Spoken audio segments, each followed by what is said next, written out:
Isso aí, agora nós temos que ter trilha de eleição, porque o assunto tá sério de eleição. Nesse momento, por exemplo, a gente tem conosco via Skype o ex-governador de São Paulo, atual pré-candidato do PSB ao governo de São Paulo, o Márcio França. Márcio, muito bom dia para você. Bom dia a você, bom dia, Rose. Prazer falar com vocês e o pessoal todo de Campinas. Bom, o prazer é nosso. Mas eu acho que a pergunta que não quer calar é que todo mundo faz, assim, deve ser a primeira de todo mundo, até chato. Você vai concorrer ou você vai abrir mão da candidatura como quer o PT para que o Márcio, para que o Fernando Haddad tenha chance de arrematar em primeiro turno, segundo ele? Pois é, eu disputei as últimas eleições, né, como candidato a governador. Eu fui o segundo colocado quando perdi para o Dória por 1%. Né, tive 10 milhões de votos, tive 3 milhões de votos a mais do que teve o Haddad em São Paulo. Então, naturalmente, eu acho que estou credenciado, sou uma pessoa muito experiente, fui prefeito, fui deputado, fui governador, fui vice-governador, já passei pelo Legislativo, pelo Executivo, pelo Judiciário, e penso que, do ponto de vista da engrenagem que nós estamos vivendo aqui hoje, muito polarizada, o presidente Lula, quando faz a opção por um vice como Geraldo Alckmin, está procurando ampliar os seus espaços e não pregar para convertidos, né? E, de alguma forma, eu penso que eu seria mais apto a ampliar esse eleitor. Hoje, em todas as pesquisas, eu sou o segundo colocado, e quando testa o segundo turno, eu ganho dos outros 3 candidatos. Então, é basicamente isso, mas eu reconheço que o PT, estando numa fase com o Lula muito bem, naturalmente o Haddad tem o sonho também de poder ele ser candidato, né? Nós estamos conversando, ontem mesmo viajamos aí para Campinas, que foi o enterro do Jacó, nós fomos juntos com o presidente Lula e o governador Alckmin aí dar um abraço nos filhos, né? E, enfim, na irmã do Jacó que era afiliado do nosso partido, e acabamos indo junto e falamos um pouco aqui da situação nacional e estadual. E combinamos que a decisão dessa história tem que ficar tão importante que tem que ser tomada pelos presidentes nacionais dos partidos, né? Tá. É como se fosse aquela história que você ouve falar que é um pênalti tão importante que não é nem o centroavante que tem que bater. Quem tem que bater é o presidente do clube, né? E o Lula e o Alckmin têm pensamentos, claro que ideal para eles seria que fosse uma candidatura só, né? Porque eles se sentem mais à vontade para fazer deslocamento com uma pessoa só, né? O Lula se comprometeu com o Haddad e o Alckmin tem um compromisso comigo. Então eles ficam numa posição sempre meio delicada, né? Mas vamos ver, nós temos um prazo aí para poder decidir e as pesquisas rolando, né? O que eu proponho sempre é que se faça através dessa avaliação de uma pesquisa isenta. E aí vem a dúvida, como é que é essa pesquisa? A pesquisa pergunta quem está na frente. Quem está na frente hoje é o Haddad. Mas quando você põe segundo turno, Márcio contra Haddad, dá pau a pau e na maioria das vezes dá Márcio na frente do Haddad. Agora, então eu amplio mais. Assim, a minha dúvida é o seguinte, é possível que nós tenhamos aqui no estado de São Paulo 2 candidaturas de esquerda ou de centro-esquerda, do senhor pelo PSB e do Fernando Haddad pelo PT, e em havendo ambas essas candidaturas, como seria esse palanque? Porque aí você teria o vice no PSB e o Lula no PT. É uma anomalia, assim, que eu não consigo antever. Acho que vai ser a primeira vez que vai acontecer uma história dessa. E a gente está tentando fazer esse exercício de como seria uma campanha com essas 2 candidaturas, que no nacional você tem os 2 partidos, mas você tem uma disputa local no governo. Como que seria isso?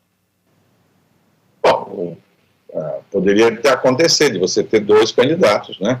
Eu sugeriria que os candidatos a presidente da República e vice fossem nas 2 conversas. Por exemplo, amanhã tem encontro aí em Campinas, né, na Casa de Portugal, acho que umas 10 horas, enfim. Eu convidei o Lula, convidei o Alckmin e convido aqui o Haddad. O Haddad também, se quiser ir, vamos todo mundo junto lá, levantamos a mão falamos um do outro, falamos bem um do outro, falamos as qualidades, deixamos os defeitos para os adversários falarem, né? Ele tem ficado incomodado com essa situação, porque, claro, ele acha, mas eu sou o do Lula, por que o Lula vai nas suas coisas? Se não quiser ir, então aí vem só o Alckmin, né? Mas o interior de São Paulo, em especial, que é o objetivo, lembra bem, né? Na capital, na grande São Paulo, nas regiões mais metropolitanas, e Campinas está nessas regiões, já há uma tendência natural, hoje, do ponto de vista de pesquisa, pró-Lula. É um número mais alto pró-Lula. Pessoal sindicalizado, pessoal das faculdades públicas, muito jovem, gente, enfim, que já está votando mais Lula. Nossa tarefa é tentar avançar em direção ao interior. Vai para Piracicaba, vai para Jundiaí, vai para, enfim, não Hortolândia, né? Vai na direção do que não é normal americana, né? Quando você vai se lembrar que na eleição passada, eu ganhei na capital, na grande São Paulo, no ABC, ganhei no litoral de São Paulo, e aí fui derrotado com aqueles 300 mil votos por conta de votos do interior, que foram crescendo no interior, né? As cidades grandes, Sorocaba, São José, Limeira, né? Cidades que eram mais conservadoras na votação. Agora, então, esse o objetivo. Mas assim, Márcio, você está pulando uma disputa aí que você fez, que você foi bem mal nela, que foi de prefeito de São Paulo, que você teve 13,64% dos votos. O que isso quer dizer para você?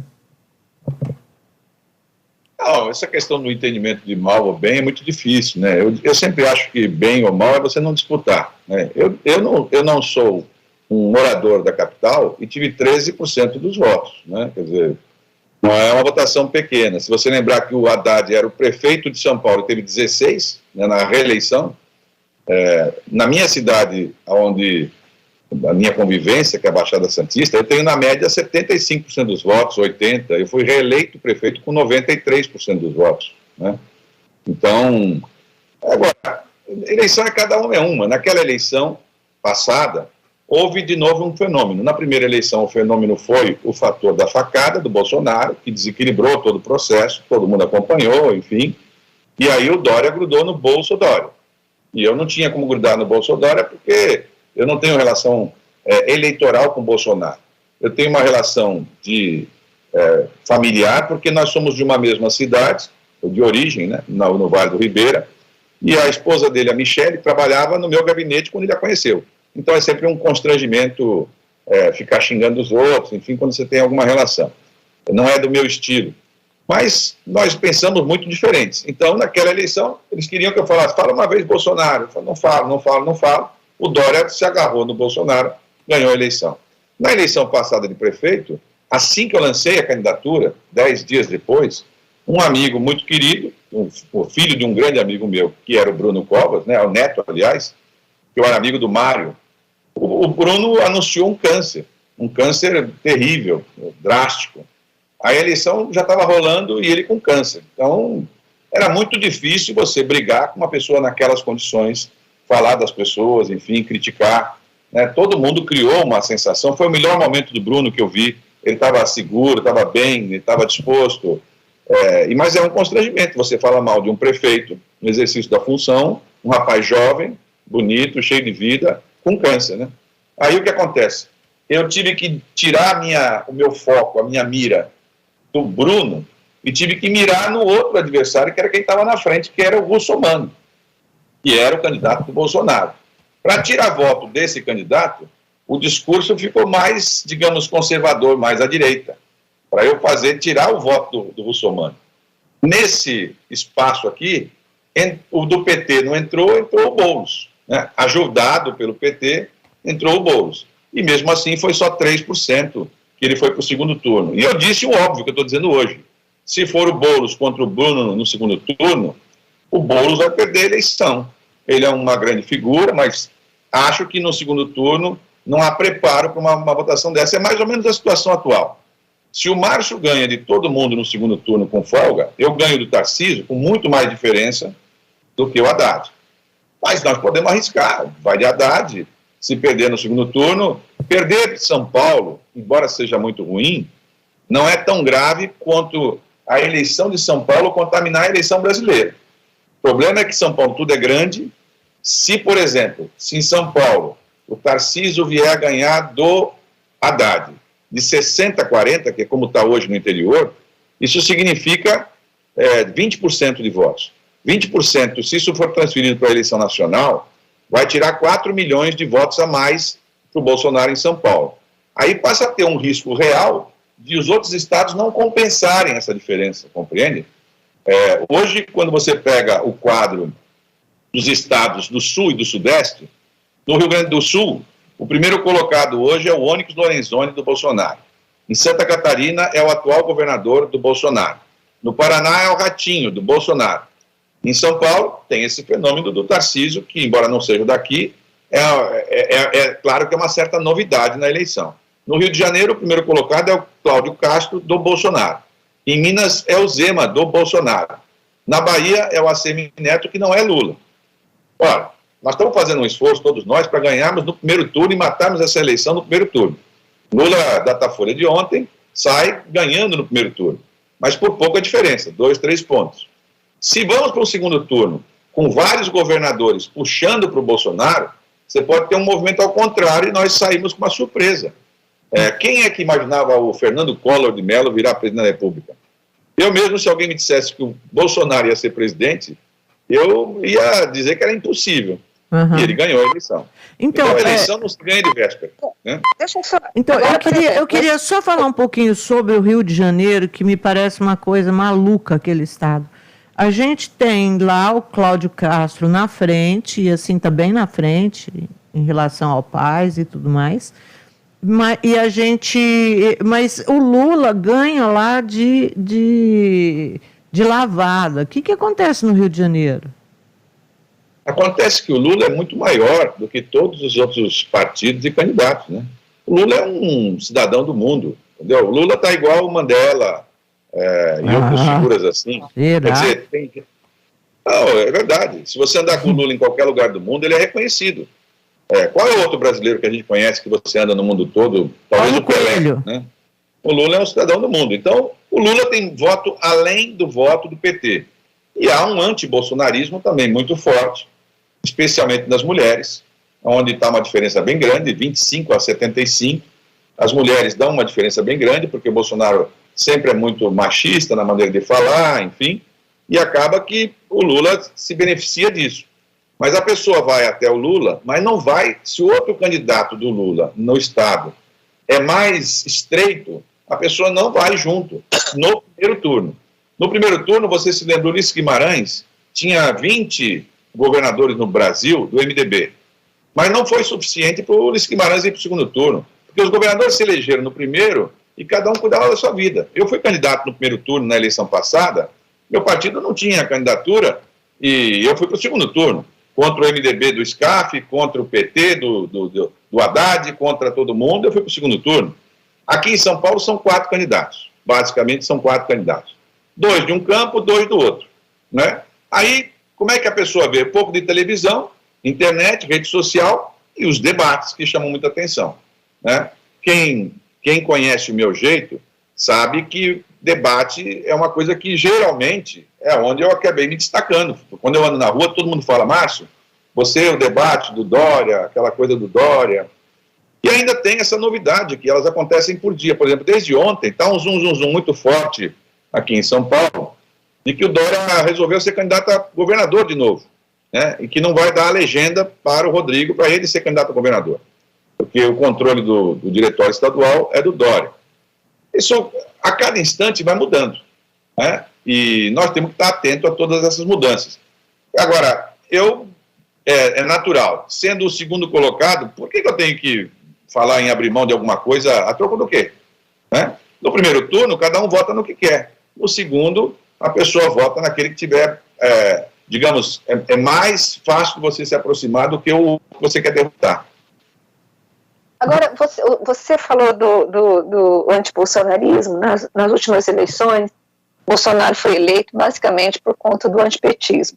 Como que você avalia esse antipetismo e se a manutenção dessas 2 candidaturas, sua e do Haddad, poderia prejudicar essa disputa nacional, já que você falou que o problema é quando a eleição, o resultado pode ter um peso nas eleições nacionais, na cabeça de chapa ali do nacional.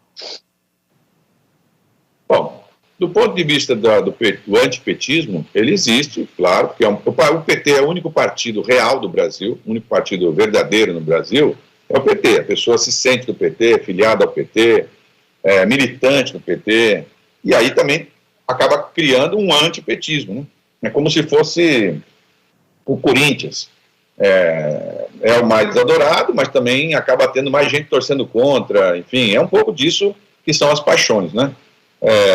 Mas evidente que o Lula extrapola isso, né? Se você pegar o PT não terá os votos que terá o Lula.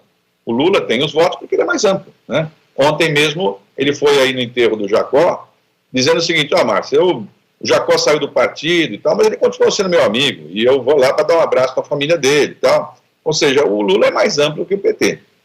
Agora, o Lula é a figura emblemática do PT.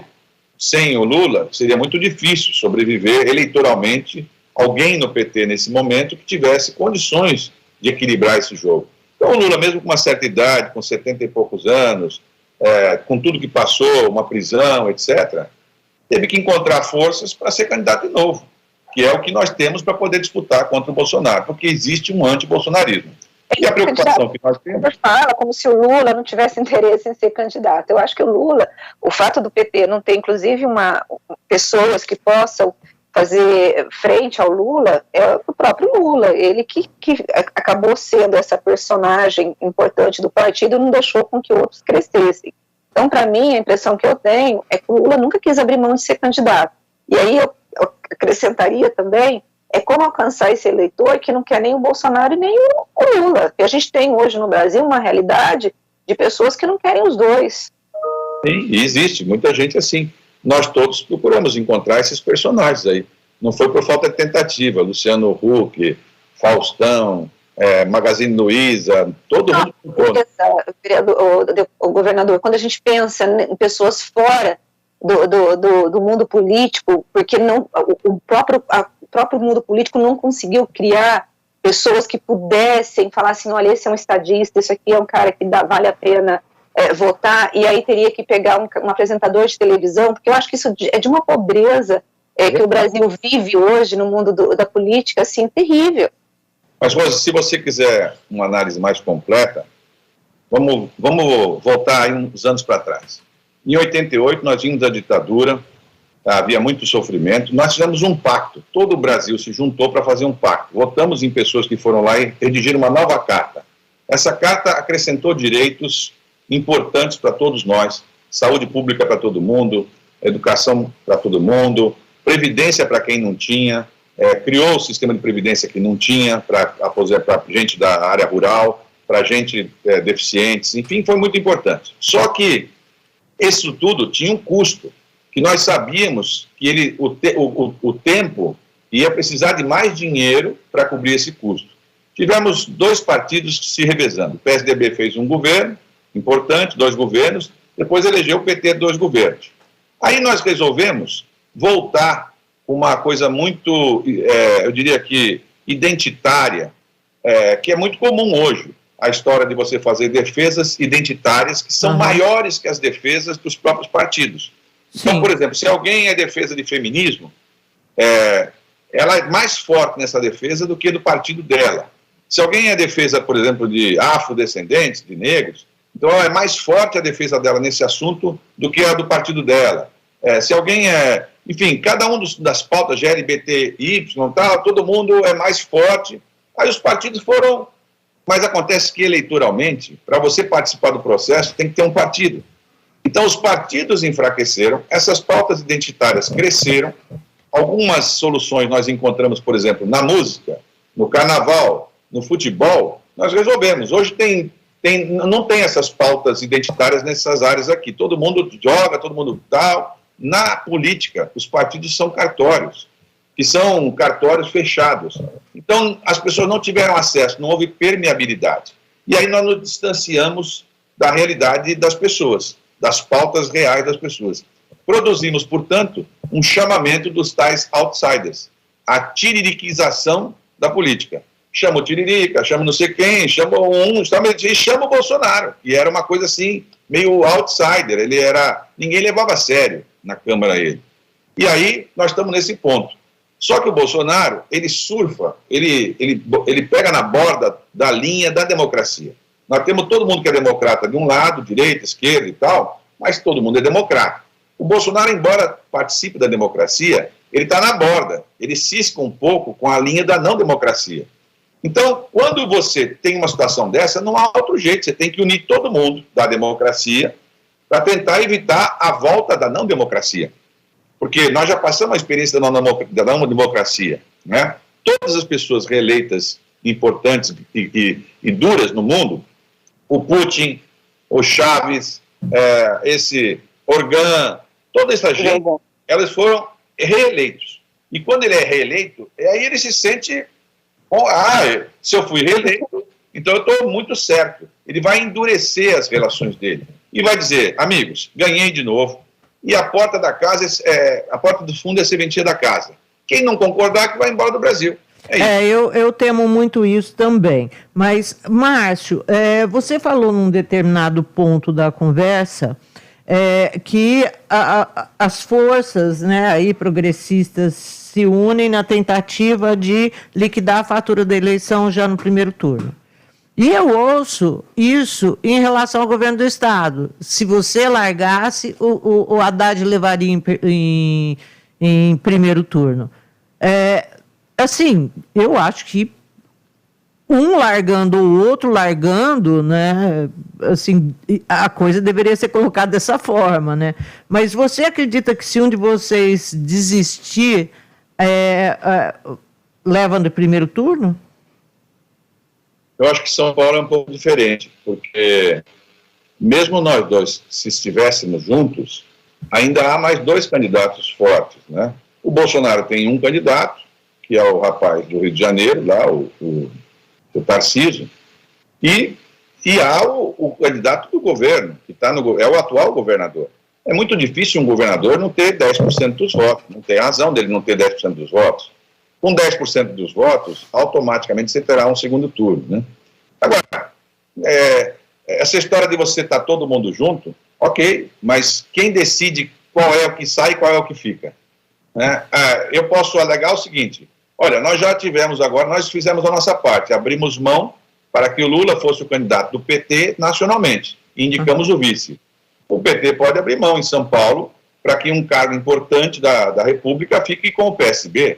Por que não também? Gente, só que eu vou ter que encerrar a entrevista, porque teremos de desocupar o estúdio para o esporte, Márcio. E se eu atrasar o esporte por sua causa, isso aqui, nego não vota, não sei, porque não, vai fica falar... com o esporte, aí fica com o esporte. Porque... atrasou o Batista, o CH e o Gleger. Então, eu vou fazer esse favor para você, tá bom? Então, olha, um abraço, muito obrigado.